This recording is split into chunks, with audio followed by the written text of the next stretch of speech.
warahmatullahi wabarakatuh.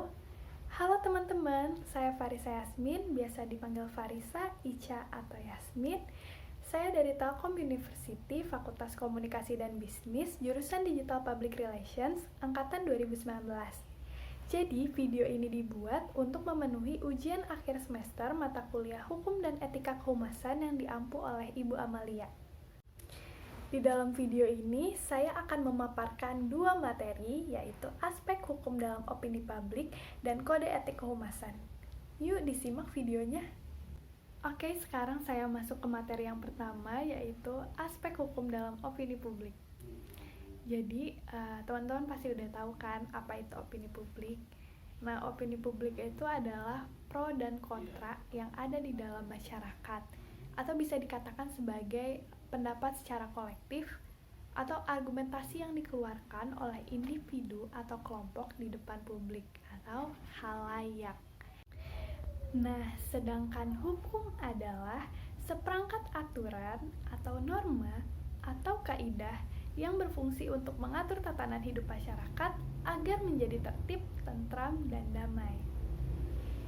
Jadi, di mana kedudukan hukum dalam opini publik? Pokoknya, selama tidak lagi mempercayai bahwa hukum itu sebagai sarana untuk menyelesaikan permasalahan, maka hukum rimbalah yang menjadi solusi untuk menyelesaikan sengketa tersebut. Jadi di sini itu ditekankan bahwa kalau misalkan hukum itu digoyang-goyangkan dengan opini publik, maka hukum itu sendiri menjadi sesuatu yang tidak mempunyai nilai. Mungkin tidak sih kalau hukum itu dikalahkan dengan opini publik? Ya mungkin saja. Contohnya, ada seseorang udah didakwa nih, tapi karena masyarakat membela dia, akhirnya dakwaannya tuh dicabut. Jadi bisa dikatakan kayak hukum itu sedikit tertampar gitu. Jadi bisa menampar pihak yang berwajib seolah-olah mereka tidak berwibawa. Kalau seandainya opini publik itu kalah dengan hukum, maka kedudukan hukum itu memiliki posisi yang sesuai dengan sebagaimana mestinya atau seharusnya gitu. Sebagaimana memang seharusnya hukum itu ada di atas opini publik gitu. Perlu teman-teman ketahui bahwa kekuatan opini publik di Indonesia itu sangatlah dominan dalam upaya penegakan hukum. Kita ambil contoh kasusnya ya. Teman-teman pasti tahu kan kasusnya Prita Mulyasari sama Rumah Sakit Omni. Jadi saya ceritakan sekilas bahwa Prita Mulyasari itu ibu dua anak yang mendekam di Lembaga Permasyarakatan Wanita Tangerang, Banten, gara-gara curhatnya melalui surat elektronik yang menyebar di internet mengenai layanan Rumah Sakit Omni Internasional Alam Sutra. Kisah Prita bermula saat ia dirawat di unit gawat darurat Rumah Sakit Omni Internasional pada 7 Agustus 2008. Selama perawatan, Prita tidak puas dengan layanan yang diberikan.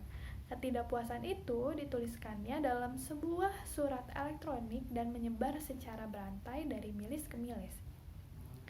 Nah, surat elektronik itu membuat Omni kesal gitu. Pihak rumah sakit beranggapan Prita telah mencemarkan nama baik rumah sakit. Jadi isi surat pembaca yang ditulis oleh Prita Mulyasari yaitu, jangan sampai kejadian saya ini menimpa ke nyawa manusia lainnya, terutama anak-anak, lansia, dan bayi. Bila Anda berobat, berhati-hatilah dengan kemewahan rumah sakit dan titel internasional, karena semakin mewah rumah sakit dan semakin pintar dokter, maka semakin sering uji coba pasien, penjualan obat, dan suntikan.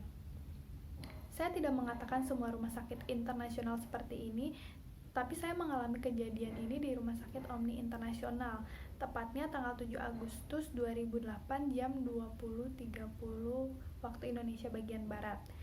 Saya dengan kondisi panas tinggi dan pusing kepala datang ke Rumah Sakit Omni Internasional dengan percaya bahwa rumah sakit tersebut berstandar internasional, yang tentunya pasti mempunyai ahli kedokteran dan manajemen yang baik. Saya diminta ke UGD dan mulai diperiksa suhu badan, dan hasilnya itu 39 derajat. Setelah itu dilakukan pemeriksaan darah dan hasilnya adalah trombosit saya 27.000. Dengan kondisi normalnya kan 200.000.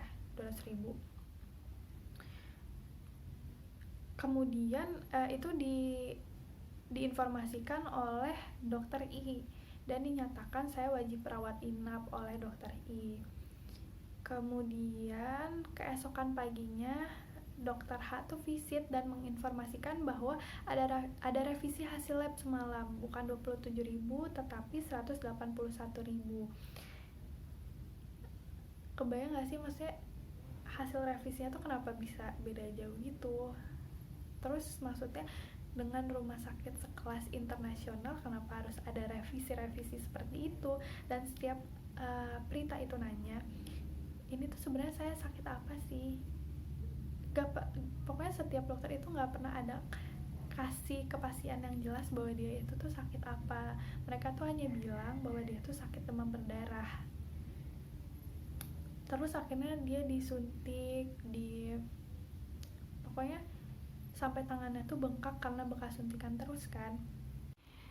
Di akhir kalimat Prita berkata, saya sangat mengharapkan mudah-mudahan salah satu pembaca adalah karyawan atau dokter atau manajemen rumah sakit Omni. Tolong sampaikan ke dokter G, dokter H, dokter M, dan OG bahwa jangan sampai pekerjaan mulia kalian sia-sia hanya demi perusahaan Anda. Saya informasikan juga dokter H praktek di RSCM juga. Saya tidak mengatakan RSCM buruk, tapi lebih hati-hati dengan perawatan medis dari dokter ini. Salam Prita Mulyasari, Alam Sutra. Dari surat pembaca tersebut yang Prita Mulyasari tulis, rupanya pihak rumah sakit itu tidak terima dengan apa yang Prita celotekan gitu. Terus akhirnya Prita sampai dibawa ke ranah hukum. Namun masyarakat yang melihat hal tersebut tuh merasa bingung, kok kenapa sampai dijebloskan. Jadi kayak akhirnya banyak masyarakat yang bersimpati sama Prita dan dibuatlah kayak sebuah komunitas, kelompok-kelompok gitu untuk menggalang dana dengan tujuan untuk membebaskan si Prita ini. Akhirnya masyarakat berhasil menggalang dana untuk Prita. Nah, Prita itu kan asalnya divonis penjara selama 6 tahun. Namun akhirnya Mahkamah Agung mengeluarkan putusan kasasi terhadap Prita Mulyasari dengan hukuman penjara selama 6 bulan dan masa percobaan 1 tahun. Di sini itu saya ingin menyampaikan pesan gitu. Jadi opini publik itu bisa menggeserkan hukum seperti cerita si Prita Mulyasari ini. Oke, saya akan memberikan satu contoh kasus lagi.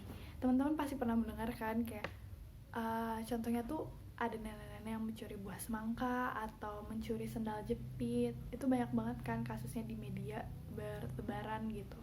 Emang sih kalau kita melihat dari segi etika gitu, itu perbuatan yang tidak baik. Tapi saat dibawa ke persidangan dengan alasan-alasan seperti human interest gitu, lalu dikupas oleh media sedemikian rupa sehingga cerita tersebut gitu, sehingga kisah tersebut menimbulkan suatu opini publik yang dimana justru membela si nenek tersebut dan menggugurkan hukum. Ya sebenarnya di sini juga media punya kekuatan dalam komunikasi massa yang membuat aparat hukum itu tidak berdaya. Oke, sekarang lanjut ke materi yang kedua, yaitu kode etik kehumasan. Sebenarnya yang memiliki kode etik itu semua profesi, namun karena saya berada di jurusan Digital Public Relations, maka dari itu saya akan lebih menekankan pada kode etik kehumasan. Jadi, untuk pengertian etika itu sendiri, sebenarnya pengertian etika secara terminologi itu berasal dari Yunani, yaitu ethos yang berarti custom atau kebiasaan yang berkaitan dengan tindakan atau tingkah laku manusia yang berasal dari karakter manusia, yaitu tindakan-tindakan yang baik. Makna lain dari ethos juga dimiliki oleh kata Latin, yaitu mores yang berarti moral. Dan demikian, etika dan moral adalah sinonim. Nah, untuk pengertian mengenai etika PR, jadi etika itu adalah nilai-nilai yang bisa mengikat dalam berucap, bersikap, dan berperilaku dalam pelaksanaan tugas, fungsi, wewenang, dan tanggung jawab. Seperti yang tadi saya sudah katakan ya, etika dan moral itu kurang lebih sama pengertiannya. Biasanya identik dengan etika asusila, di mana dalam bahasa Sanskerta merujuk pada dasar-dasar atau prinsip-prinsip aturan hidup, bisa mengenai akhlak, moral, dan lain-lain. Kemudian untuk prinsip-prinsip etika PR, yang pertama itu PR harus mendasarkan kerjanya atas sebuah fakta. Jadi segala sesuatunya itu harus berdasarkan fakta, tidak boleh dari imajinasi seseorang. Karena PR itu harus bekerja sesuai dengan fakta dan gak boleh dengan angan-angan belaka saja gitu. Lalu yang kedua itu ada bekerja berdasarkan program. Tidak boleh asal-asalan dalam membuat program, itu harus sistematis semuanya, harus berdasarkan program-program yang sudah disusun sedemikian rupa gitu agar bisa tepat sasaran. Contohnya ada program jangka pendek atau program jangka panjang, pokoknya semua itu bisa disesuaikan dengan kebutuhan anggarannya. Lalu selanjutnya ada PR itu harus berorientasi pada prinsip pelayanan dan mengutamakan kepentingan umum, bukan kepentingan pribadi. Jadi kita itu nggak boleh egois ya, publik itu harus merasa dilayani. Lalu dalam cara kerjanya, PR itu berusaha untuk mencari dukungan dari luar agar program dapat berjalan dengan baik. Tentunya jangan sampai sia-sia saat kita membuat program. Intinya kita tuh harus mencari masa sebanyak mungkin agar program yang kita buat itu bisa berjalan dengan baik dan tepat sasaran gitu. Selanjutnya, PR juga harus bisa menjelaskan sesuatu permasalahan yang ada di dalam perusahaannya gitu sebelum masalah ini tuh berkembang menjadi sesuatu hal yang biasa kita sebut dengan krisis gitu. Jadi kita tuh harus bisa mengantisipasi, harus bisa memberikan suatu pandangan dulu kepada masyarakat.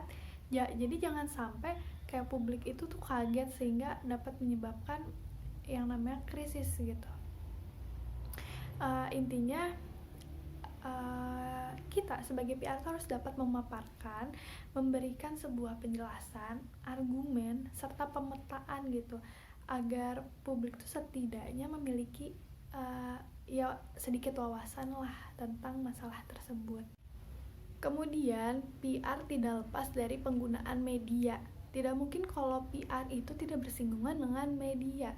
Media itu memegang peranan yang sangat besar sekali dalam membantu aktivitas PR. Media itu adalah bisa dikatakan sebagai alat untuk mempublikasikan segala sesuatu tentang perusahaan gitu.